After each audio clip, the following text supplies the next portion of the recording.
Kalau ada semasa pentadbiran saya selaku Perdana Menteri kes seperti itu, saya minta mandat, saya pecat serta-merta. Saya tidak tolak unsur. Karena saya teliti soal Bernas ni sudah lama. Bernas ni bukan soal baru. Ada orang kata Anwar luluskan sebagai Menteri Keuangan. Itu kenyataan politik. Itu penswastaan, itu bukan soal Menteri Keuangan. Penswastaan itu di bawah unit perancang ekonomi Perdana Menteri. Kontender bawah Menteri Keuangan. Tapi ialah geng-geng yang bebal ni kadang-kadang dia tak peduli fakta. Dia berdai saja.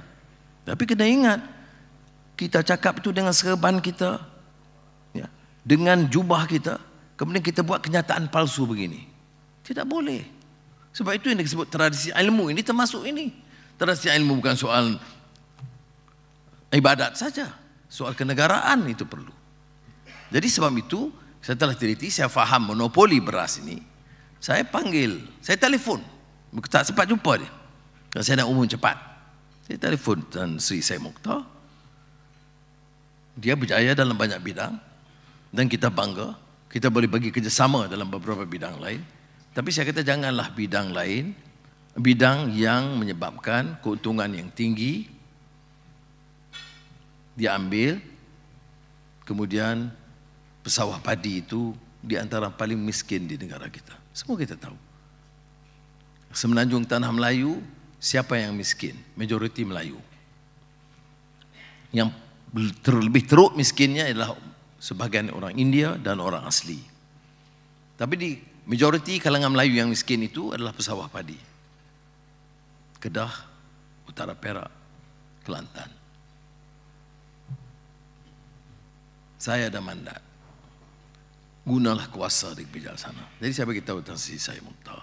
Saya tahu belum ada teliti. Saya tahu belum ada mesyuarat.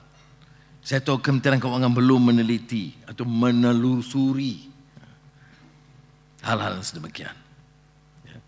Tapi saya kata, boleh tak kalau bagi segera, sebab orang miskin dan susah hidup dia, dia tak sempat tunggu jantung kuasa demi jantung kuasa. Ya. Kalau ikut peraturan biasa, saya faham. Maka Menteri Keuangan atau Kementerian Keuangan aku panggil mesyuarat, teliti, kaji sana, bincang. Itu teliti. Kemudian bawa kertas, bawa pertimbangan menteri bawa, kalau perlu bawa ke kabinet. Iya.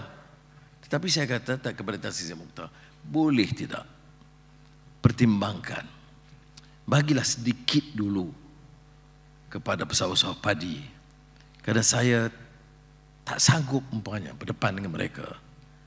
Saya sudah Perdana Menteri, kemudian tidak mampu berbuat apa-apa.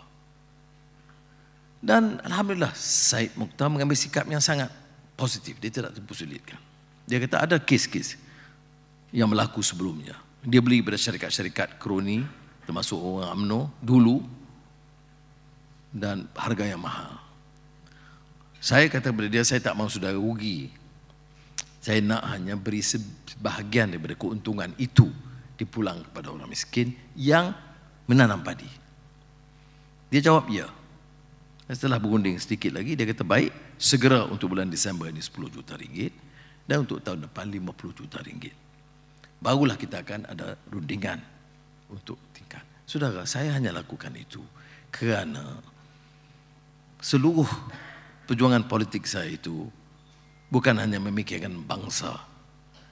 Dalam bangsa Melayu ni bagi saya fikirkan bangsa Melayu yang tertindas, terpinggir dan paling miskin. Itu yang saya cuba lakukan secara kecil-kecilan sebagai permulaan di hari pertama dan kedua. Dan sekarang umpamanya setelah kita bertapak, tentulah saya harus teliti semua dasar-dasar ini ikut peraturan, ya, jatuh kuasa yang berkenaan. Tapi percayalah, yang saya tidak akan tolak ansur. Saya beritahu kepada rakan-rakan jemaah menteri yang saya pilih, Dr. Naim ada, saya yang pertama itu soal tata kelola atau governance. Maknanya no corruption. Ya, saya bercakap dengan semua ketua-ketua parti komponen. Kalau ada semasa pentadbiran saya selaku Perdana Menteri kes seperti itu, saya minta mandat, saya pecat serta-merta. Saya tidak tolak ansur. Ya. Dan ini bukan kenyataan politik. Ini keyakinan saya.